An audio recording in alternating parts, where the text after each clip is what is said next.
She thought she could cheat and lie, sneaking off with her ex while our kids were away. But I had a plan, and her lover's world was about to crash. Welcome to another The Revenge podcast episode where betrayal gets served a cold dish of karma. This one's straight from the early 2000s, a tale of infidelity, a private investigator, and a takedown so brutal, it left one man's life in ruins. Hit that like button, subscribe, and buckle up. This is going to be it's the early 2000s. I'm just a regular dad in my mid-30s, trying to keep life together for my two kids. My daughter Lily is 4, all pigtails and giggles. And my son Jake is 6, obsessed, with cards and trading them at school. They're my heart. The reason I drag myself through long days at a desk job, crunching numbers, paying the mortgage on our little suburban house in a quiet neighborhood. My wife Karen works part-time at a local insurance office, pushing papers a few days a week. It's not glamorous, but it gives her freedom, while I'm the main breadwinner. We've got a minivan, a backyard swing set, a life that looks like it's straight out of a family sitcom. Stable, safe, picture perfect, or so I thought. I didn't grow up with perfect. My parents were a disaster, cheating on each other like it was their full-time job. I'd lie awake at night, hearing them scream, accusing each other of affairs, slamming doors, leaving me and my siblings to clean up the emotional wreckage. It broke us in ways that lingered: trust issues, anxiety, a constant fear of being betrayed. I swore my kids would never know that pain. I built my life around giving Lily and Jake the stability I never had. So when Karen started acting strange, it wasn't just a blip. It was a warning siren, loud and clear in my gut. It started with the kids. Lily would come home, all bubbly, saying, "We went to Grandma's today." Jake would nod along, talking about the cookies they ate or the old dog they played with. I love Karen's parents. They're good people, salt-of-the-earth types. But they live 90 minutes away, out in the middle of nowhere, past cornfields and once-stoplight towns. 2-3 times a week? That's not a casual visit. That's a commitment. I asked Karen about it one evening, keeping my tone light. "Hey, you taking the kids to your folks a lot lately?" She laughed, said it was just to help her mom with chores, maybe sort through old photos or clean the garage. But her eyes darted to the side. Her voice went all fake and chirpy. Karen's a terrible liar, always has been. Her face twitches like she's fighting a sneeze. That's when I knew she was hiding something big, and I wasn't going to let it slide. I didn't want to be the paranoid husband, the guy who sees ghosts in every shadow. I'd seen what that did to my dad, always accusing my mom of something, half the time wrong. But my childhood taught me one thing: lies don't stay buried. They fester and they hurt. So I started paying attention. Karen was different, distracted, always checking her flip phone, making flimsy excuses to leave the house. She'd say she was grabbing milk, then come back 2 hours later with nothing but a vague, "Oh, the store was out." She'd snap at me for small things, like leaving dishes in the sink, then act overly sweet to the kids like she was compensating. One night, after tucking Lily and Jake into bed, I sat her down. "Karen, what's going on? You're acting weird." She rolled her eyes, called me controlling, said I was imagining things, but her hands were fidgeting, twisting the hem of her sweater, and she couldn't meet my gaze. I let it go, but my suspicions were growing like weeds. So I started checking her car. It sounds crazy, I know, but I had to know. Every morning I'd jot down the mileage on her minivan before she left for the day. Every night I'd check it again, sneaking out to the garage with a flashlight like some amateur detective. By the end of the week, the numbers were screaming. An extra 400 miles, sometimes more. That's not grocery runs or coffee with friends. That's a double life. I confronted her again, this time with the mileage log in my head. "Karen, you're driving hundreds of extra miles a week. What's that about? Where are you going?" She got defensive, snapped that I was being ridiculous, that she was just visiting her parents or running errands. But her story was flimsier than a dollar store umbrella. She couldn't look at me, kept fidgeting with her coffee mug, her voice shaking just enough to give her away. The dread hit like a freight train. Was it drugs, gambling, an affair?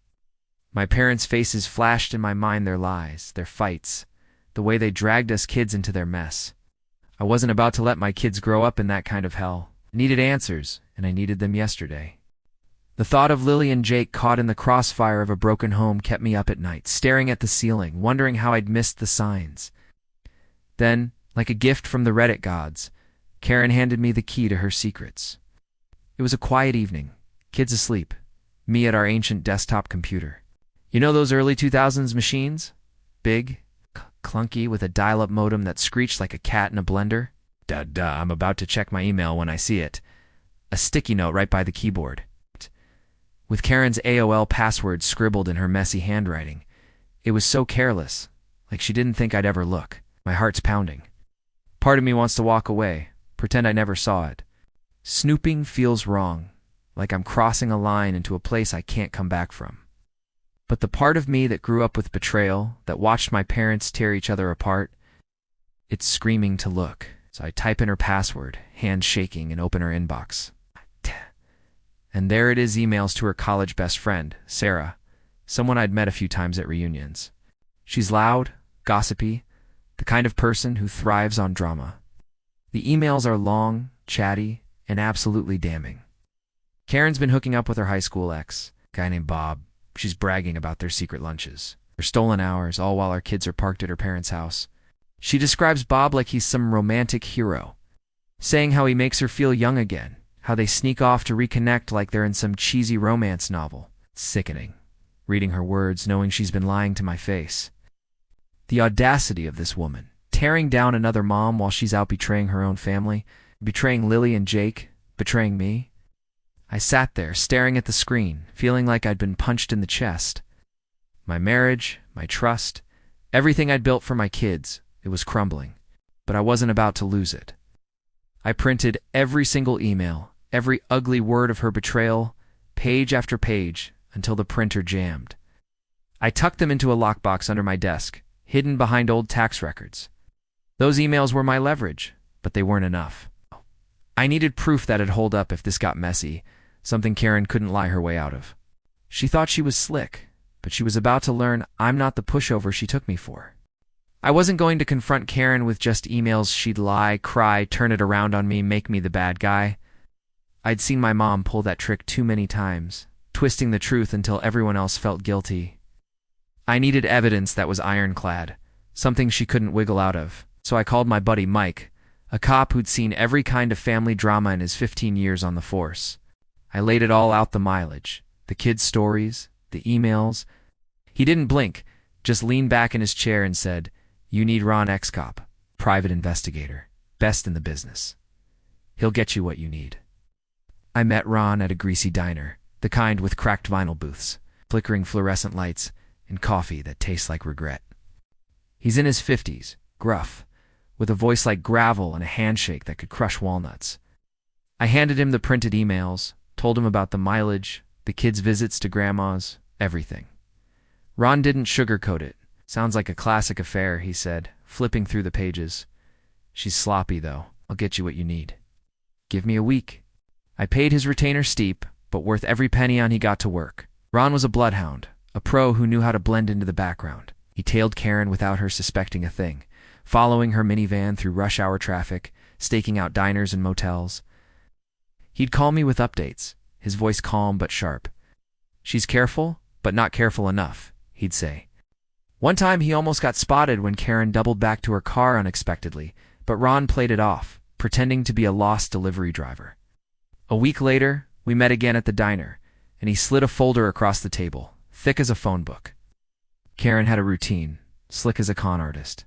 She'd drop Lily and Jake at her parents', drive to meet Bob at a dive diner on the edge of town, the kind of place where nobody asks questions. They'd eat, laugh, act like a couple, then head to a cheap motel with peeling paint and a flickering neon sign. Ron had it all. Photos of them walking in arm, license plates, timestamps, even receipts from the diner for 2 coffees and a burger. He'd caught them leaving the motel, Karen fixing her hair, Bob smirking like he owned the world. Every photo, every timestamp, was a knife to the gut. Reading that report was like watching my marriage die in slow motion, but it also lit a fire in me.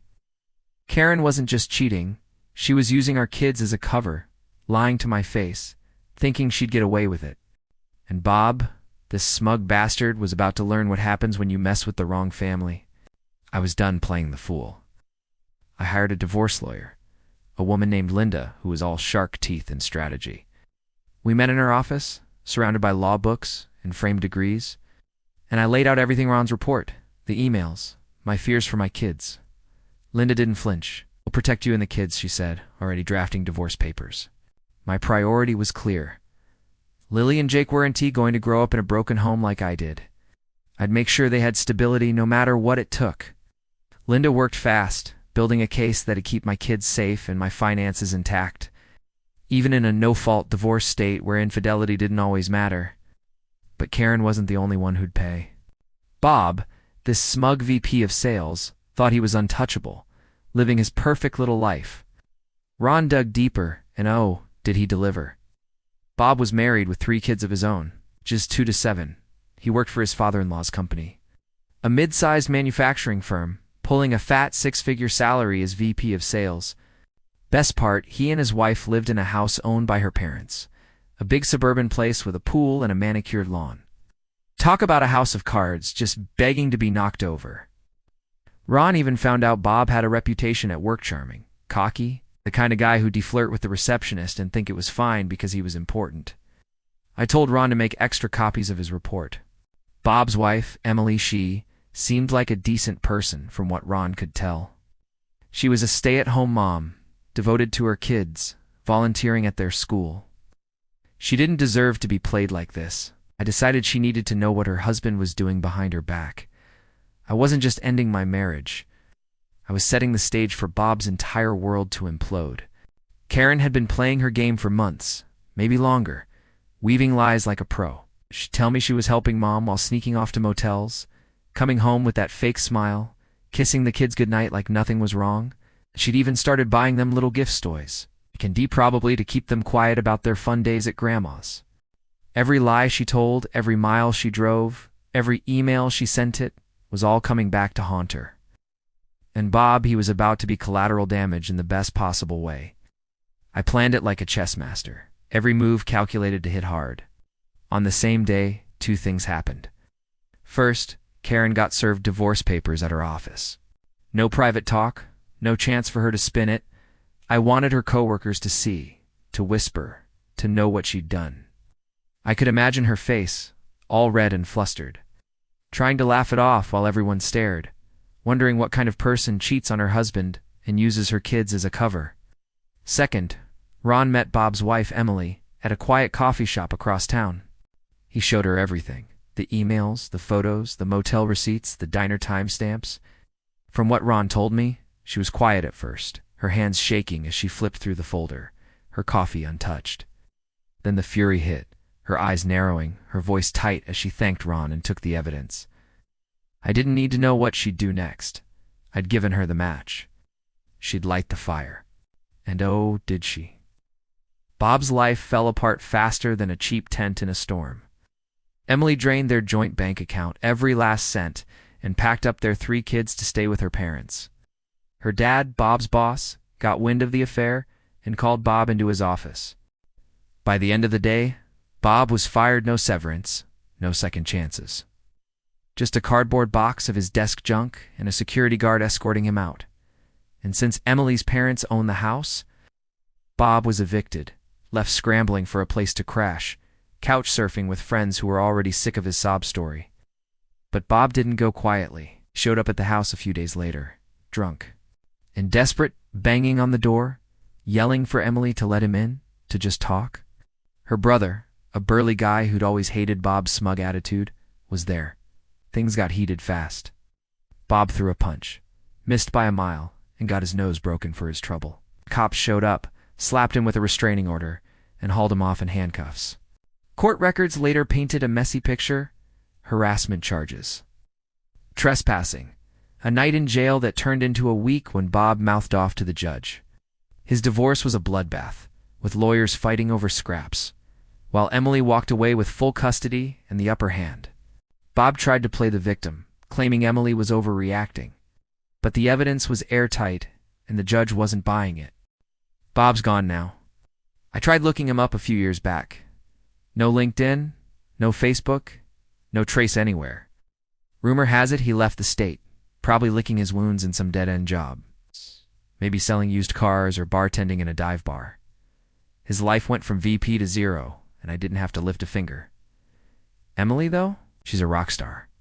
She went to work at her dad's company, starting in an entry-level role and climbing the ranks with grit. By the time her dad retired, she was running the show, CEO of a multi-million-dollar firm.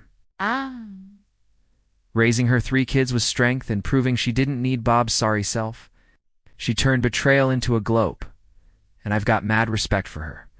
My divorce was quieter, but no less final. Karen tried to play the victim, crying to anyone who'd listen, her parents, her friends, even our neighbors, saying I was controlling and unfair. But Ron's report and those emails shut her up fast.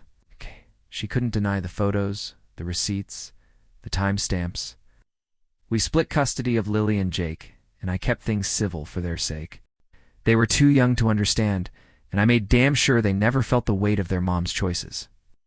I'd read them bedtime stories, take them to soccer practice, build forts in the living room. Anything to keep their world steady, while mine was falling apart. Now that they're adults, I don't talk to Karen at all. I don't hate her, she's their mom, and they love her, but she's nothing to me beyond that. My kids are thriving, and that's my victory. I rebuilt my life, piece by piece. I moved to a smaller house, just me and the kids, and made it a home filled with laughter and love. I dated again, took it slow, eventually found someone new, someone who values trust the way I do, who knows what it means to build a life together. But the real win? Knowing Lily and Jake never had to live through the kind of chaos I did growing up. They're in college now, chasing their dreams, and I'm the proud dad cheering them on from the sidelines. That S, how you take a cheater's life and burn it to the ground without throwing a single punch. Karen thought she was slick, weaving lies while our kids were none the wiser, sneaking off to motels with that fake smile. Bob thought he was king, untouchable in his cushy life, smirking as he betrayed his own family. They were wrong-o, so wrong. This is the kind of revenge that hits different, the kind that leaves you grinning at the sheer justice of it all. What do you think, Reddit fam? Was this revenge petty, or was it pure ice-cold genius? Drop your thoughts in the comments, smash that like button, subscribe for more Reddit revenge stories that hit like a freight train. Got a story of your own? Share it below. I might read it in the next video. Stay savage and don't mess with a dad who's got a plan.